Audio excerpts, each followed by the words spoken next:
Madam గారికి కేంద్ర సాహిత్య పురస్కారం అందింది. ఇది మనందరికీ తెలిసిన విషయం. కానీ మేడం నేటికి నిరంతరం తను నమ్మిన సిద్ధాంతానికి కమిట్మెంట్తో నిలిచి పోరాడుతున్న యోధ. మేడం గారిని మాట్లాడవలసిందిగా కోరుతున్నాను. ఓల్గా గారు. ప్రొఫెసర్ సూర్య ధనంజయ్ గారికి, ప్రముఖ కథకులైన వారు అట్టాడ అప్పలనాయుడు గారు, కాలువ మల్లయ్య గారు, కదీర్ బాబు గారు, ప్రముఖ దర్శకులు వేణు ఉడుగుల, వీళ్ళందరికీ నమస్కారం. మీ అందరికీ ముఖ్యంగా విద్యార్థులకు నా అభినందనలు. సభలో పెద్దలు, సహా రచయితలు చాలామంది ఉన్నారు. వాళ్ళందరికీ కూడా అభినందనలు. ఉస్మానియా విశ్వవిద్యాలయం విద్యార్థుల్ని చూడొచ్చు, కలుసుకోవచ్చు అనే గొప్ప ఆశతో వచ్చాను నేను. మిమ్మల్ని అందరినీ చూస్తుంటే సంతోషంగా ఉంది. ఈరోజు చాలా సంతోషంగా గడిచింది అని డైరీలో రాసుకోవటానికి ఒకే ఒక్క కారణం, ఉస్మానియా యూనివర్సిటీ విద్యార్థులని ప్రత్యక్షంగా చూడటం. ఎందుకంటే ఈ అవకాశం అనుకున్నప్పుడల్లా రాదు కదా. మీరు ఇవాళ తెలుగు సాహిత్యంలో కవిత్వం గురించి తెలుసుకున్నారు, కథ గురించి, కథ అంటే ఏమిటో, కథ ఎలా రాయాలో, కథ రాసేటప్పుడు ఏ ఏ అనుభవాల్ని పొందారో వీళ్ళందరూ చెప్పబోతున్నారు. ఇందాక సతీష్ చంద్ర గారు మాట్లాడుతూ ముఖ్య అతిథి అంటే పెద్దగా మాట్లాడకుండా నెమ్మదిగా 4 ముక్కలు చెప్పి తప్పుకోవటమో, లేదా అందరివి విని చివరిలో మాట్లాడేవారు అంటే నేను చాలా నిశ్చింతగా ఉన్నానన్నమాట. ఓహో, వీళ్ళందరూ మాట్లాడేస్తారు, తర్వాత మనం ఏదో మాట్లాడినా మాట్లాడకపోయినా సరిపోతుంది అని. కానీ ముందే మాట్లాడమంటంతో ఈ సభకు ఒక భూమిక లాంటిది మీరు ముందే ఏర్పరచుకున్నారు. కానీ ఒక భూమికని ఏర్పరచటం నా బాధ్యతేమో అనే భయం వేస్తుంది. కథ దాదాపు ఆధునిక కాలంలో 2వ ప్రపంచ యుద్ధ సమయంలో బాగా ప్రచారంలోకి వచ్చింది. అంతకు ముందు నుంచి రాస్తున్న 1900 నుంచి 1902 నుంచి స్త్రీలు పురుషులు కథలు రాస్తున్నప్పటికీ 2వ ప్రపంచ యుద్ధ సమయంలో చిన్న కథకు ఒక మంచి గంభీరత, స్వరూపము, స్వభావము, ఆధునికత ఇవన్నీ ఏర్పడ్డాయి. అవి ఏర్పడటంతో అప్పటిదాకా వస్తున్నటువంటి కథాగమనం చాలా వరకు మారింది. మారి 30వ దశాబ్దం 40వ దశాబ్దం వచ్చేసరికి మళ్ళీ ఒక మొనాటనిటీలోకి వెళ్ళిపోయింది. కొడవటిగంటి కుటుంబరావు గారు ఒక విమర్శ రాస్తూ తెలుగు కథ ఇంకా బ్రాహ్మణ కుటుంబాల చుట్టూ, ఆ బ్రాహ్మణ కుటుంబాలలో నిరుద్యోగులైన యువకుల చుట్టూ, వారి ఫలించిన లేదా ఫలించని ప్రేమల చుట్టూనే తిరుగుతున్నది, ఆ కథ ఆ పరిధిలో నుంచి బయటికి రావాలి అని చెప్పి రాశారు. రావటానికి ప్రయత్నాలు చేస్తూ ఉన్నది, చాలా వరకు చేస్తూ ఉన్నది. కానీ ఆ చట్రంలో నుంచి బయటపడటానికి తెలుగు కథకి చాలా సమయం పట్టింది. మళ్ళీ కొడవటిగంటి కుటుంబరావు గారే 60వ దశాబ్దంలో కూడా ఒక వ్యాసం రాస్తూ తెలుగు కథ ఇంకా బ్రాహ్మణీయ కుటుంబ పరిధిలో ఆ భావజాలపు ఆవరణలోనే ఉంది అని చెప్పి మళ్ళీ ఒక బలమైనటువంటి తీవ్రమైనటువంటి విమర్శ పెట్టారు. పెట్టిన తర్వాత కూడా దాదాపు అంటే 60ల నుంచి 90వ దశాబ్దం వరకు తెలుగు కథ ఆ ఆవరణను ఛేదించుకుని బయటికి ఒక్కసారి రాలేకపోయింది. 80, 90వ దశాబ్దాలు తెలుగు కథకు కొత్త ఊపిరిని, కొత్త చైతన్యాన్ని, కొత్త జీవితాలని పరిచయం చేశాయని నాకు అనిపిస్తుంది. అనేక అనేక ఆవేదనలు, అస్తిత్వాలు కథారూపంలో ప్రత్యక్షమయ్యాయి. స్త్రీవాద కథలు, దళితవాద కథలు, మైనారిటీవాద కథలు, ప్రాంతీయ అస్తిత్వవాద కథలు, ఇలా ఎన్నెన్నో చైతన్యాలు వచ్చాయి. ఈ అస్తిత్వాలే కాదు, ప్రతి వృత్తి కథల్లోకి వచ్చింది. రైతులు, వ్యవసాయం, వందల కథలు ఇప్పుడు మనం చదువుకోవచ్చు. అలాగే ప్రతి చేతి వృత్తి చేసేవారి జీవితము కథలుగా మనకి కనిపిస్తూ ఉంటాయి. మనం చూస్తే కొన్ని వందల కథలు.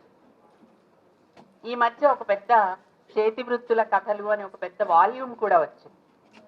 ఆ వాల్యూమ్ చూస్తే భయం వేస్తుంది, ఇంతలా ఉన్నది.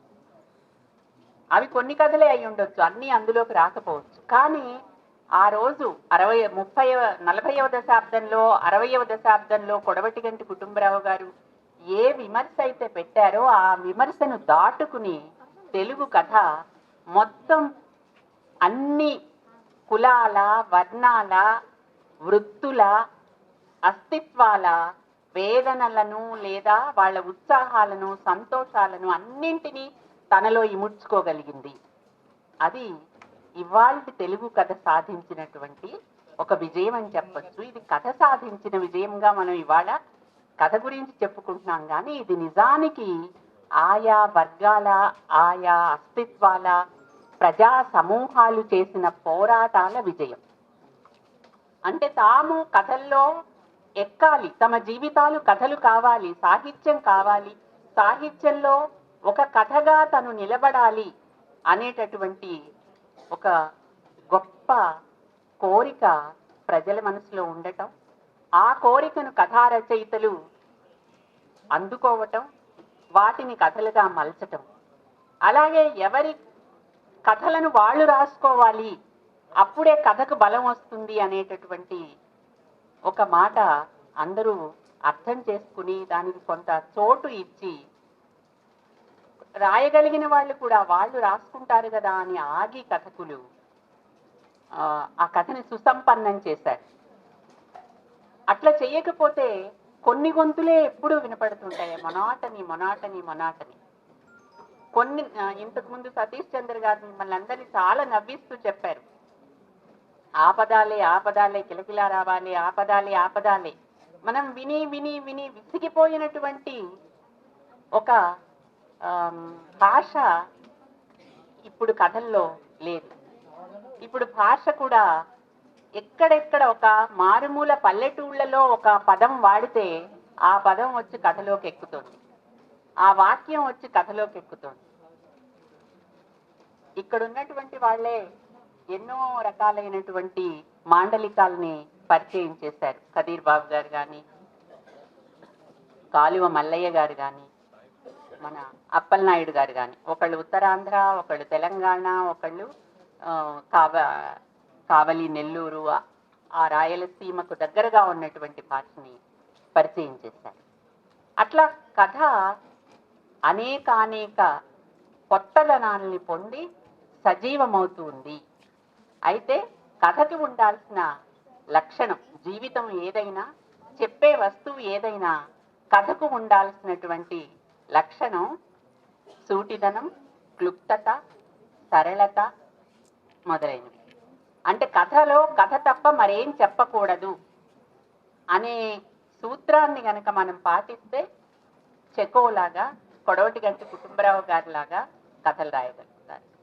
కథలో కథ తప్ప మిగిలిన వాటి అన్నిటికీ చోటిస్తే అది కథ కాకుండా మరేదో అయిపోతుంది. అది కూడా కథే అంటే మనం కాదనలేం, కానీ కథకు ఉండేటటువంటి ఒక లక్షణం ఆ క్లుప్తత, కథకు మాత్రమే చెప్పటం, కథ పరిధి దాటి వెళ్లకుండా ఉండటం. పరిధులు దాటి వెళ్ళాలంటే మనం నవలని మన ఒక రూపంగా తీసుకుని నవల రాసుకోవచ్చు. తాను ఏ విషయం చెప్పదలుచుకున్నాడో రచయిత, ఆ విషయాన్ని గురించి ఎంత లోతుగా తెలిసి ఉంటే అంత చక్కగా కథ రాయగలుగుతాడనేది మనందరికీ తెలిసిన విషయమే. ఆ విషయం గురించి తెలియకపోయినప్పుడు ఆ మిగిలినటువంటి విషయాలన్నీ కథల్లోకి వస్తాయి. అసలు కథ ఎక్కడో కనపడకుండా ఏం చెప్పదలుచుకున్నాడు ఈ రచయిత అనే ప్రశ్న మనకి మిగులుతుంది. ఇట్లా కథ గురించి ఇంకా రూపాలని గురించి చాలా విషయాలు వీళ్ళు చెప్పబోతున్నారు. నేను మీ సమయాన్ని ఎక్కువ తీసుకోము, మనం అరగంట ఆలస్యంగా నడుస్తున్నాం. నేను రాసినటువంటి కథల్లో ఏవైనా పనికొచ్చేవి, మనం ఉండగా కూడా వాటిని కొనసాగించాల్సినటువంటి అవసరం ఉండేవి ఉన్నాయా అని ప్రతి రచయిత ప్రశ్నించుకోవాలి. అంటే కొంతమంది రచయితలు రాసినటువంటి కథలు చదువుతుంటే అవి ఎప్పటికీ ఉండిపోతాయి అనిపిస్తుంది. ఎందుకంటే అందులో ఒక మానవ ఉద్వేగం ఉంటుంది. కొంతమంది కథలు రాసినవి కొంతకాలం తర్వాత పాతబడిపోతాయి. ఎందుకంటే ఆ సమస్యలో లేకపోతే ఆ విషయము ఇప్పటికి ప్రాసంగికత లేనిది, ప్రాధాన్యత లేనిది అయిపోతుంది. అలాంటి కథలు రాయాలి, ఇలాంటి కథలు రాయాలి. అంటే నా కథ ఎప్పటికీ నిలబడాలి అని ఏదో ఒక ఉద్వేగపూరితమైనటువంటి ఎప్పటికీ చిరంజీవి అయిన మానవీయమైన వస్తువే కావాలని కూర్చోకూడదు. ఏమో అయిపోతుంది, ప్రపంచం ఉన్నంత కాలం నీ కథ ఉండాలనే దురాశొద్దు. నీ కథ ఇవాళ నలుగురిని చెలింపజేసి, స్పందింపజేసి, ఒక సమస్య గురించి ఆలోచింపజేస్తే చాలది. కొత్త వాళ్ళకి తావివ్వు, కొత్త కథలకు తావివ్వు. నువ్వు ఒక్క కథే పీఠం వేసుకుని కూర్చోదు. అయితే అలాగని ఆ నిలిచిపోయేటటువంటి తనాన్ని గురించి సాధన చేయకుండా మాత్రం ఉండకూడదు రచయిత. తన కథ నిలబడాలి అంటే ఎట్లా రాయాలి, ఏం చెయ్యాలి అనే ఒక చింతన, సాధన అనేది తప్పకుండా ఉండాలి. ఆ చింతన సాధనకి నేను అనుకుంటా ఏ గురువులు అక్కర్లేదు, ఒక గురువు అక్కర్లేదు, 10 మంది గురువులు కూడా అక్కర్లేదు. వేలాది మంది గురువులు ఇప్పటికే మనకు ఉన్నారు. ప్రపంచ సాహిత్యంలో ప్రపంచ కథలు ఎన్నెన్నో ఉన్నాయి. ఆ గొప్ప రచయితల్ని నిరంతరం చదవటమే మనకు శిక్షణ. వారే మన గురువులు. అంటే ఒక్క కథ రాయాలి అంటే 1000 కథలు చదివినా కానీ పర్వాలేదు. 1000 కథలు చదివి ఒక కథ మీ స్వంతదైన కథ రాయండి. వాళ్ళు ఎలా రాశారో మీకు తెలిసిన తర్వాత మీరు అనుకోకుండా మీ అంతట మీరు రాయగలుగుతారు. ఇదిగో కథ ఇలా రాయాలి, ఇదే కథ ఇలా ఉండాలి, ఇది మీరు చేయకూడదు అని పాఠాలు చెప్పే వాళ్ళ మీద, లేకపోతే ఆ పాఠాల మీద నాకంత నమ్మకం లేదు. నేను ఎట్లా కథలు రాయటం నేర్చుకున్నాను అంటే చదవటం ద్వారా మాత్రమే. కథ ఇలా రాయమని ఎవరూ నాకు చెప్పలేదు. నేను చదివిన విశ్వ సాహిత్యపు కథా రచయితలందరూ నా గురువులుగా నేను భావిస్తాను. మీరందరూ కూడా, ముఖ్యంగా విద్యార్థులు, మీరు చదవండి.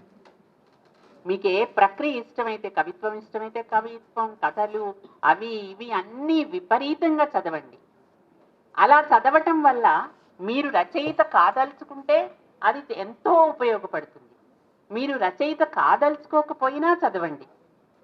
ఎందుకంటే మీకు ఎన్నో విషయాలు అర్థమై మీ జీవితానికి ఒక దిక్సూచిలాగా ఆ సాహిత్యం పనికొస్తుంది.